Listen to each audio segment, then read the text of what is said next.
Sa Jesus nagtudlo nato og importante kaayo nga kinaiya o gitawag natog mindset. Nya unsa may tumong aning iyang gitudlo aron kanunay tang malinawon, malambuon o balaan sa kinabuhi. Nya unsa may iyang gitudlo ron kaning paggamit niining authority and honor. Kanibang atong authority, gahom ba yan ang authority? Nya muhatag pud na nato og honor. Nya kanasang naay honor, naasa na siya'y authority. Nya kanang naay authority, naasa naay honor. Mao na kasagaran sa makagunit og authorities ato ang atong tawag honorable. Di ba? Sa eskwelahan sad ang mga na-honor, labi na ng mga first honor, valedictorian, nasa sila'y authority. Inigsultian na nila, paminaw din. Paminaw, valedictorian ba yan? Summa cum laude ba yan? Magna cum laude ba yan? Top notcher ba yan? Ano? Muna, ang honor, muhatag og authority, ang authority, muhatag sad og honor. Kamo, ganahan mo honor and authority? Ganahan mo, dili? Kusga. Og di mo ganahan, dili mo tao. Di mo tao. Ang hayop ra may di ganahag honor and authority god. Wa mo nalay pangandoy, basta nalay makaon, kaon din ang hayop. Bahala naglapok, bahala na og hugaw, basta makaon. Pero kitang tao, ato gid ng inherent attitude. Ngita gitag honor and authority. Pero unsa may gusto ni Kristo? Ang honor and authority kinahanglang gamiton sa pag-alagad, dili sa pagpaalagad. Subuna ko ha, ang honor and authority gamiton din na sa pag-alagad, dili sa pagpaalagad. Kamo na sa kuno isulti, ang honor and authority dili gamiton sa pagpaalagad, dili sa pag-alagad. Atong ipositive, ang honor and authority gamiton sa pag-alagad, dili sa pagpaalagad. Kumusta maron kamong mga ginikanan? Naamasan mo'y authority sa inyong pamilya? Gigamit ba ninyo sa pag-alagad o sa pagpaalagad? Kung manugo kas imong mga anak, unsa man ka, nangalagad o nagpaalagad? Mga buangon mo. Kamong mga asawa, naamansan mo'y honor and authority isip asawa, gigamit ba ninyo sa pag-alagad o pagpaalagad? Kung magyaw-yaw na kasi mong bana, unsa man ka, nangalagad o nagpaalagad? Kana. Kamong mga bana, otro rabasan mong kusog kay mo claim o authority sa pamilya. Unsa man? Nangalagad mo o nagpaalagad? Otro sa mo mga yawanon. Ang pari, labaw na ning pari ni ani honor and authority. Kumusta ka ning nagwali? Nagpaalagad o nag-alagad? Kusga. Nasiningon both. Waoy, nangalagad o nangulikta. Siging pamaligyag slat. Oo na, ang resulta, dako na kitaghalin. Pabaga ni snaong ako. Sinan ka ato namang gi-close ang kapilinha, oy, mga taga kapilinha nga mga donor, salamat kay ninyo. Nya ayaw na mo pagsigig hatag dinhi sa atong parokya, iklaro ko na lang ni kung mo padayon mo hatag para sa kapilinha project kay sige pa mo nagpadayon, idiretso na lang didto sa Kapilinha Authority sa foundation, either ni Father Lindon, Monsignor Robin Labajo, Monsignor Roger Fuentes, Reynald Andales. Makita na ninyo sa Facebook page sa Kapilinha di Fatima Foundation, Cebu Foundation, or pwede sa basta tanawalan na nyo diyan. Kita dinhi lahi na sa tagi pamaligya nga slat para to sa atong pista. Aron ialagad sa atong mga kaigsuonan nga mga pobre, nakahatag na tag mga almost 2,000 ka mga 5 kilo pack og naay noodles og kaning dilata. Ato tong nahatag nya ang ato sa mga kaigsuonan nga naglisod sa ilang pag-repair sa kapilya, ato sang gitagag opportunity ga contest-contesta nya ang ilang daog or ang ilang konsolasyon, ang ilang mga daog mangyapon na kanang igasto sa ilang kapilya. Nangalagad sa ta sa atong mga kaigsuonan nga nanginahanglan in tawag para pangload, para pangplite, ato sang gipangtagaan o tanang ni alaga dinhi sa atong kalihukan, ato sang gipangtagaan. Hurot-hurot gyud ang atong budget ni sobra pa gani tingali. Ako lang yan ihatag ang husay inig sunod simana. Adi di sunod simana. Karon tingay mga Miyerkules no nga mahusay na tanan pila gyud gasto nato. Pero ang atong donation nga nahatag nagkinahanglan raman ta adto og 4,000 slots nga tag 500 sa Mother Mary's Consoling Graces. As of yesterday, partial lang ni kay Miyerkules ni nako i-final ang mga slots nga nahalin nga mao sa ni ang atong mga donations nga nadawat ning abot na og 8,148 slots. Sakpak. Sobra pas doble. Nga naman, daghang gusto diin mo alagad. Pinaagi sa paghatag sa ilang dinagko o ginagmay nga mga financial supports. Daghang namalit sa slots. Ambot ning nanimba ron o nakapalit ba? Nakapalit mo, wa? O wapa mo kapalit, tagaan ta mo last chance, kutob karong gabi Ihatag lang dito sa opisina. Close naman ni siya. Pero tagaan ta mo last chance. Aron doon na sad mo gitawag og Mother Mary's Consoling Graces. Nganong pirmi man natong butangan og grasya kada nimo palit og slot or kada nimo donate? Nganong butangan man nato grasya? Kay matod pa ni Kristo, ang nagpaubos ipataas, ang nagpataas ipaubos. Pasabot kung ang imong gamayng grasya nga nadawat imong gipaambit nga mapaubsanon og mahigugmaon aron pag-alagad sa imong isig katao, dili lang sa imong kaugalingon, tagaan kas Ginoo sa mga bahandi nga dili mabayrag kwarta. Kanang consolation, kanang kalinaw, kanang kahupayan sa imong gibati, mabayra nag kwarta? Di, uy. Lingian na imong tupad. Ang tupad nimo, lingian. Ing na tagpila ang imong luha. Yan. Inakana imong luha ba tagpila na kaya kung paliton niya bayran ti kag 50,000 tamparuson ti kag maayo hangtod moagas imong luha nga kantidad og 50,000. Oy, usa ka lusok sa luha, usa ka kabug-at kasing-kasing way kwartang ikabayad ana. Managhiko gunang uban bisag daghan kay kwarta. Ang anak nga dato kayo nagasakyanan og nindot kay istanan. Unsay kinahanglan ng sakyanan? Anang sports car nga Mercedes-Benz nga tag 7 million. Nya imong pasakyon imong anak-anak, nya buwaga nas uyab, ibangga sa poste. Iambak sa dagat, iambak sa pangpang ang ilang sports car tungod lang kay gisakitan o para nila wa na'y meaning ang kinabuhi. Pero iya tong ibaligya ang Mercedes-Benz, niya iyang ipalit og slot, tagaan din siya divine consolation. Nganong nangatawa man mo, nga tininood man ng ako? Ingka mahupay ka na, Pader? Yes. Si Kristo. Si Kristo ba?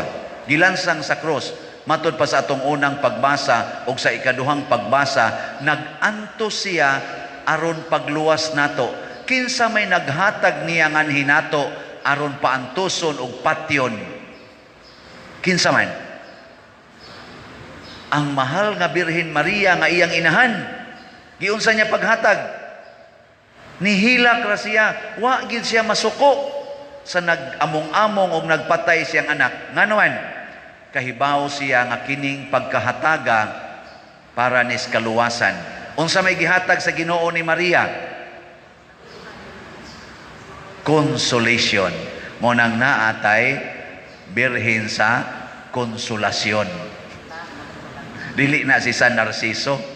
Kanang konsolasyon, birhen sa konsolasyon, ay mo nang ilang patron ana. Nakamisa ko sa una og birhen sa konsolasyon. Limot ko unsa tong parokyaha. Kanagong Maria, unsa to? Birhen nga maghuhupay, unsa Rayna, hay nang litanya ha? Nay kalipay, kahupayan sa mga nagsubo, di ba na sa litanya? Maglilipay sa mga nagsubo. Kana di ay consolation of sorrowful persons. Ana. Nganong makahupay man siya? Tungod kay abunda siya sa consoling graces. Ana siya, una pamalit mo. Taasas ako explanation para lang yun mo makapalit. Kinsay mas relax? Ang nanugo o ang gisugo? Kinsay mas relax? Ang gidaog-daog o ang nagdaog-daog? Kasagaran sa nagdaog-daog, mao nay dili relax. Masukanon, dali kay suko, bugat kay gnaong. Ang gidaog-daog, moingon ra day na, ada mo sabot ra gyud ko ana niya. Dawata na lang ng panuwayng dako. Sahon man gyud yawanon man gini atong silingan. Iya man gining kuralon atong agianan. Dawata na lang basig madana niya ditong iyang kural o kanang iyang agianan dito sa langit. Ana. Nyagdadoon niya iyang kural dito sa langit ug ang iyang yuta pasudlon ka siya. Pasudlon dili. Di kasud oy. Ngano man ibutang nas Ginoo sa agianan, di ang mabutang sa agianan kural. Kana bitang road widening karon daghang kay rong road widening tungod aning build ana nya giigo naman ang nilag 5 size ang gilapdon sa karsada aron dili magkabag-iray. Nawa naman to katong 3 o 4 kana namang 5 size gani ang atong gobyerno dili mo siminto kung di kaabot kuno og 5 or size ang gilapdon ana kung 3 lang ana di na mo siminto bahala na kang magsiminto des imong yuta iabot gyud na siya og size ana daghang mga balay nga nangabungkag mga kural nga nangabungkag tungod ani pero unsa may gihatag sa Ginoo nga kalipay sa mga nangabungkag ang kural. Malipayon silang nagtanaw ng ilang mga silingan o ang mga muagis karsada, hanoy-hanoy, di maglisod. Di ba? Di ka malipay, ana. O di ka malipay, buangon, gede ka. Gusto ka nang maglisod, gede sila gagi. Kanag yung purtig yung piita nga magkabag-iray sila. O mabagid sila sa imong kural. Nabiya daghang kural din sa atong parokya, akong naagian, nga nangabagid in town na mga color, laing color sa sakyanan, nangabagid. Nya malipay ra gyud ang himos kural nga magtan-aw na. No. Og pinakabati yung tan-awon kana yung pagkahumag simintos karsada giparkingan sa mga buangon. Gihimong parkinganan, tabunan pang ilang sakyanan dito. Mga buangon, wa masud sa wa kasabot unsay kalainan sa parking o sa driving. Kanang sakyanan, og imo na nang i-parking, pasabot din ana magdagan. Unya kung di na magdagan, nya gibutang nimo sa agianan, unsay tawagan na? Obstruction. Ang kasabot mo kung saan ang obstruction? Ali. Unya kayang karsada, gihimo man para agianan, imo mang parkingan, di imong gialihan ang agianan. Tabla ra gyapon ay nangural. Impiernohonon gyapon na. May kamo kuno be, namoy agianan, bisag ka na lang agianan ninyo padong sa inyong balay. Ako nang butangan diha og lingkuranan or lamisa, anha kumukaon. Unsa may mo isulti nako? Tarong o buangon? Nayabag ka pa din. Agianan ni ngano butangan hi kamukaon. Labi na yung adto kumatog. Ari ko to, butang nako akong bed. Nindot diri kahayahay. Uy, padir, uy, amo nang agianan unsa mga klasiyas pari, uy. Asam ni kumatog sa dito sa imong kwarto, dito sa imong balay, usab ka bugo ago nimong pariha ka. Anaon gitingin ko ninyo, no? Pero nganong naa may daghan nga di gyud kasabot nga ang karsada nga gigastuan sa atong buhis, gigastuan sa atong kadaghanang mga tao sa pagtampo-tampo, dili na panag-iyahon sa usa ka tawo. Mao na ang mga tawo mapahitason. Gusto ang ilang authority o ang ilang honor kay naa sila'y sakyanan, naa sila'y authority, naa sila'y kaisog, sikat sila sa ilang lugar, amo ning puder. Ako ning yuta nga gidunit nga gikuhaan sa karsada, mao nang ako ning parkingan, gidunit in taon to nimo para agianan dili parkingan. Sa pusilo na ko ninyo. Ako lang ba nga ingos Kristo dire, kung gusto ka nga ang imong authority o honor mahimong mapuslanon aron makasud kag langit, gamitan nas pag-alagad. Yes, sakit ang pag-alagad. Kana bitang inigdawat nako sa akong stipend nga tag 30,000, 40,000 kada semana. O mo na akong stipend kay kugihan man ko dupa-dupa. Nya karon sad nga medyo ni sikat-sikat sa kugamay. Dagko na mag-ihatag ang mga tao. O dagko sa una. Oy, dako na kay nang 1,000 igdawat ako ay salamat in taon 1,000. Oy karon gi times 3 times 5 na. Daghan ang takog ikadito eh. Pero inigdawat na ko ana, maingon din na ato treasurer Sternara, Father, pila may imo ani? Tanaw na ko, yay, 40,000. 5,000 lang ako, ana. Naring, sa unya kaning sobra na ko, ihatag na dinis parokya, labi na sa atong personnel. Nama may sinking fund dire, ihurot na kog sa sinking fund. Nya, og pilay matigom, ana, mo na'y among ipahimog mga balay sa atong personnel nga way balay, ang way yuta, palitag yuta. Nganong tutok mo muna ako? Nga ako man ang stipend. Buot mo. Ang way kurinti, butangag kurinti. Ang way lungon, palitag lungon. Ano? Okay. Dako biya naggastuhanan ang lungon. Di mo kay ba? Ano na ako gibuhat karon? Pero sakit oy inigahatag iyay 35,000 bulsa na mangita to. Ana. Sakit sad kayo kanang mangubra ko ngadto sa Palawan, ngadto sa uban pang mga kanaganing kwarta padala, magdaha kog tag 100,000, tag 200,000 aron i-remit og kwintahon diha nako. Ako magidunta ni, ako ngan, ako'y nag-withdraw way nahibaw ani isod ko nis bulsa. Wa na nahibaw ani. Ihatag sakit-sakit baya mo ra sa siya gusok nga gilangkat, no?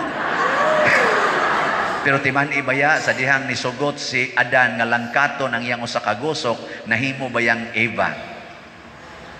Og pagkakita niya ni Eva, niingon din siya, kini ang tinuod kong kalipay. Ang ako bayang gihatag, nangahimo bayang balay, nangahimong stained glass, nangahimong blingkuranan, nangahimong granite, nahimong nakapalit og mga yuta, nakapahatag pag kumpletong budget sa kapilinha di Fatima. Og maingon din ko, kini ang labing dako kong kalipay, di ni kabugtian og madre.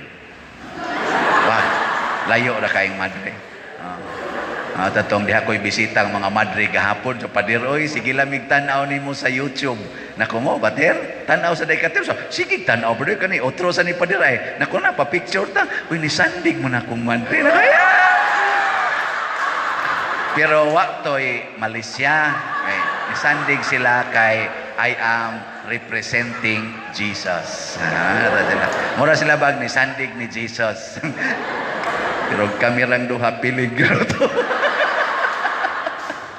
Pero at least ba inana no?